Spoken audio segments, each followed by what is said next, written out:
Alright, here's a neat problem. I really actually like this. So, we want to find a basis for the space of continuous piecewise quadratic functions VH2 on AB.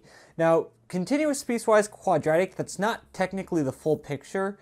It's given a set of points, like here we have x0 through xn plus 1. So if you have these points here, you have functions which are polynomials, which are piecewise,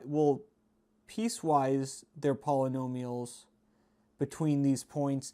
But at these, you can basically take one polynomial on this region, and one polynomial here, another polynomial here, another polynomial here, blah, blah, blah, and sort of glue them together at the points. So you can have things like if you've just got 3 points, you can have like a parabola here and then another parabola, and you have this cusp here. So this function isn't differentiable here, but it is continuous, and so that's all we want. So it's allowed to be, so it's piecewise continuous, and it's allowed to be discontinuous only on like a pre-described set of points, given specifically those points being x0 through xn plus 1.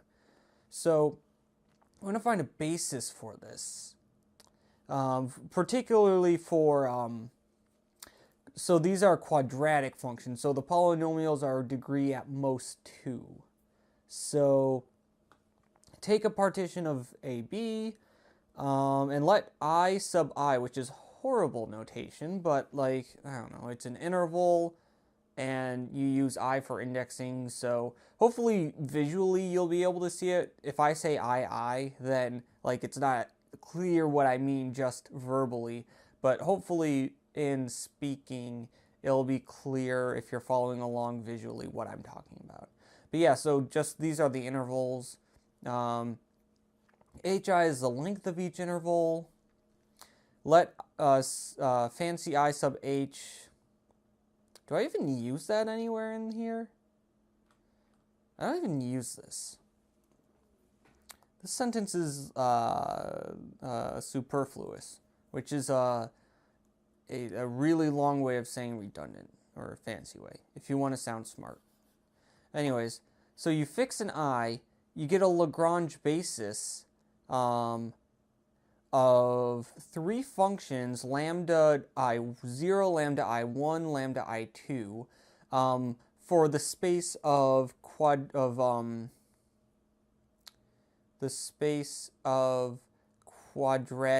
polynomials on this interval,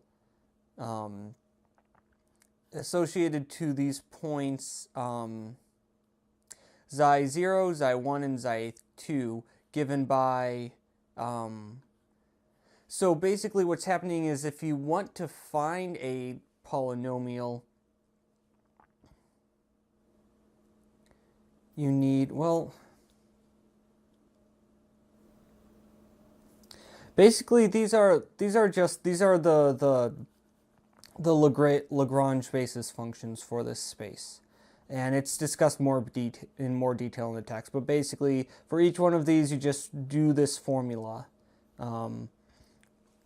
Where on the top you take x minus xi I for every I which is not, for every index I which is not equal to whatever this one is here. So for 0, we have x minus xi1 and times x minus xi2, but there's no x minus xi0. And on the bottom you take xi0 and you subtract xi1 and xi0 minus xi2. Why am I, oh yeah, of course. So xi0, right, so the partition are x's, and then for each particular interval we consider the xi's.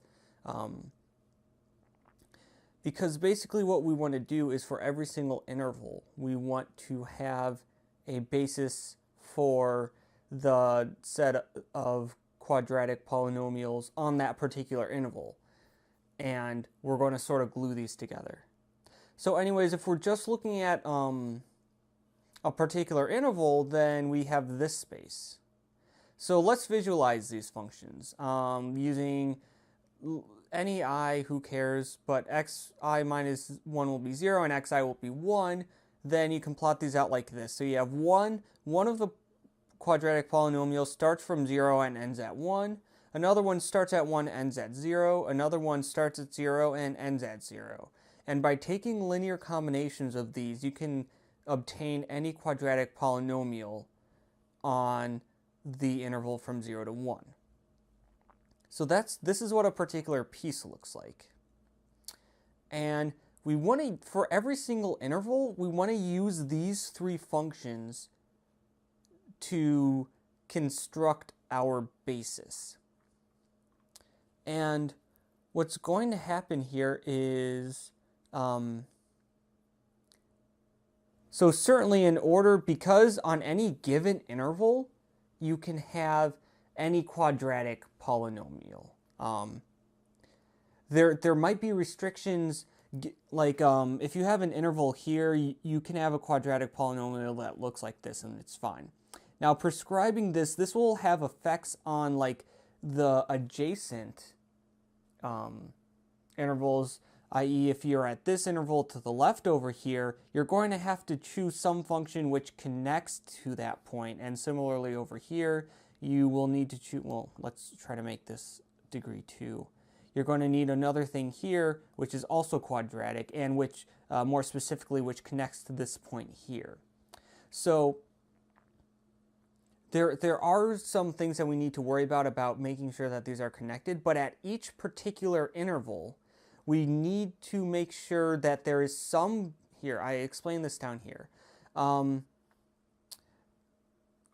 We require that each element of our basis, if we have a basis B for this space VH2, every element of B, such that, okay, well certainly each element of B must be continuous, because if you have an element of B which is not continuous, then if it's not continuous, it's not in here. It's not in VH2. So it must be continuous. This basis must also be such that for every single combination of I and j, there is some basis element such that restricting that particular basis element to the interval gives you one of the lambda, or gives you the lambda ij. I.e., if you look at these three functions, these are for each interval, you need these three building blocks to be there. And so you need to make sure that for each of these three functions, for every interval, there is some element in your basis such that that basis element restricted to that given interval is whichever one of these three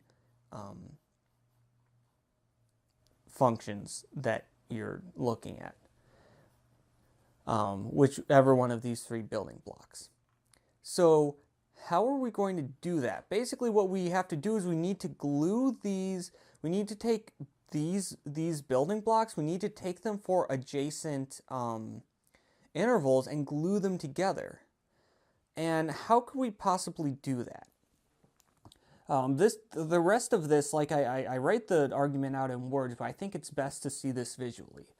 If you've got, like, let's say you have a whole bunch of intervals here.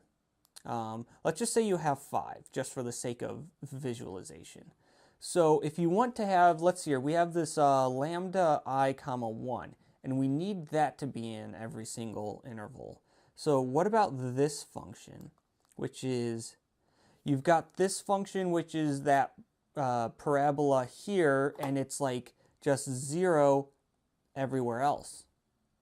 Well, certainly that's a continuous function, and when you restrict to this interval, you get this upside down bowl thing. You get this parabola.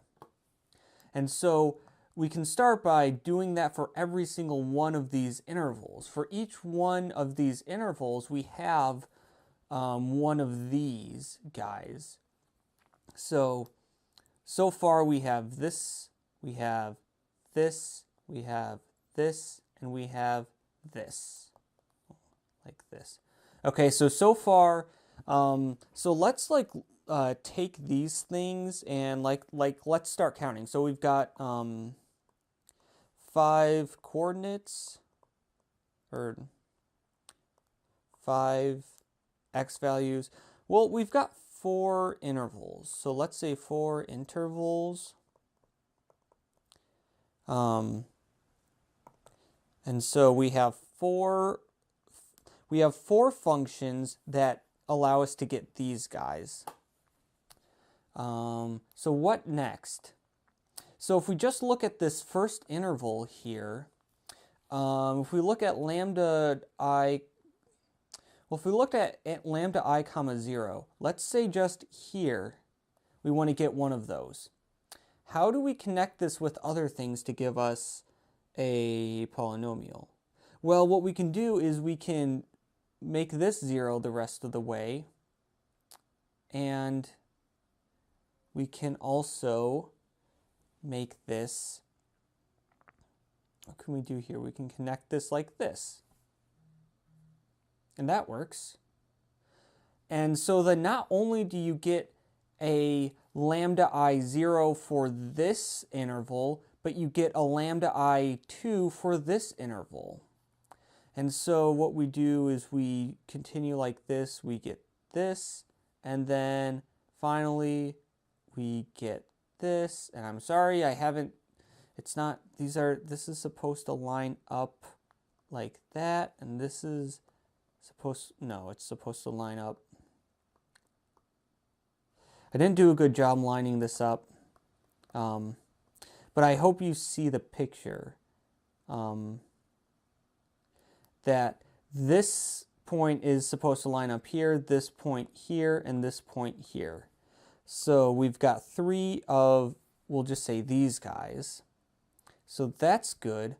So if we look at this interval and this interval, these guys, these are covered because we have, for this one we get a lambda I0 here and we get a lambda I2 here.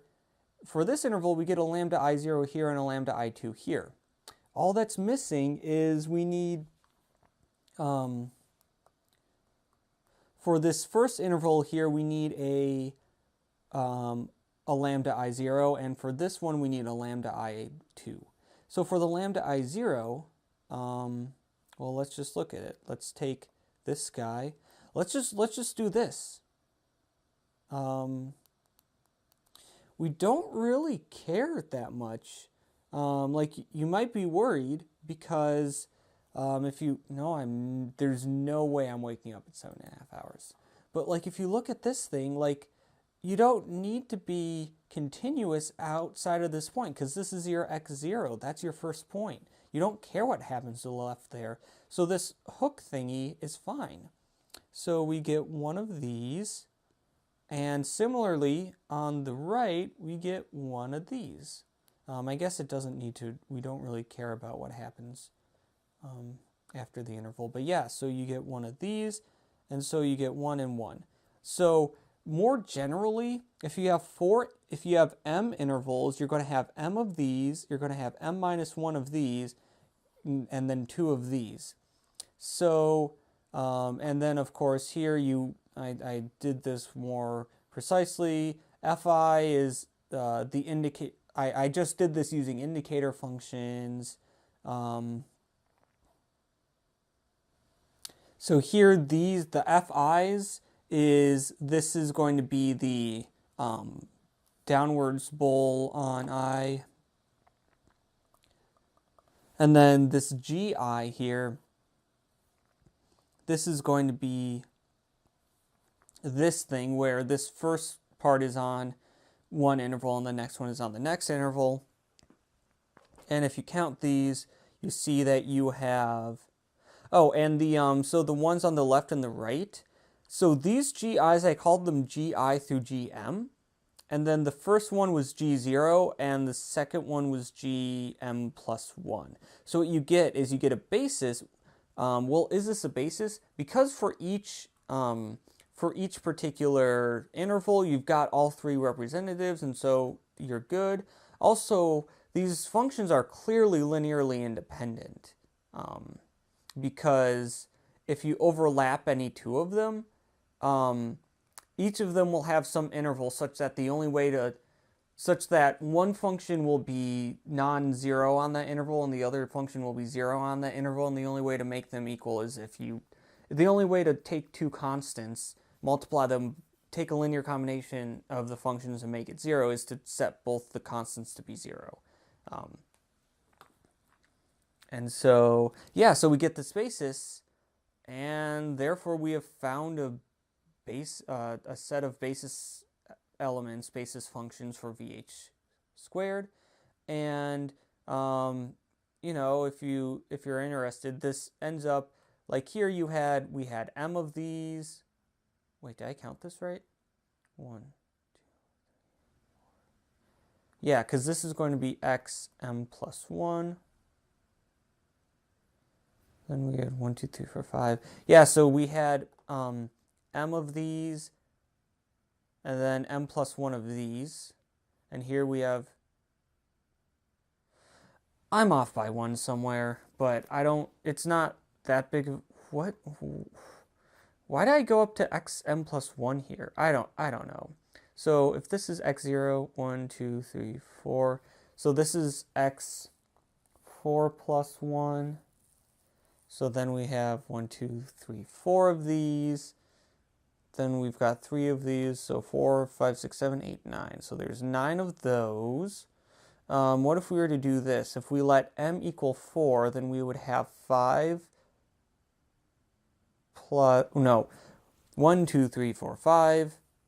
0, 1, 2, 3, 4, 5. That'd be 11. I think I'm off. I think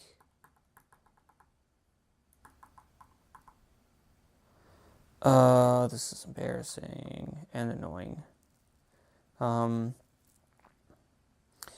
So if the bold thing, the thing that's bold downward will start at x0 and go to x1.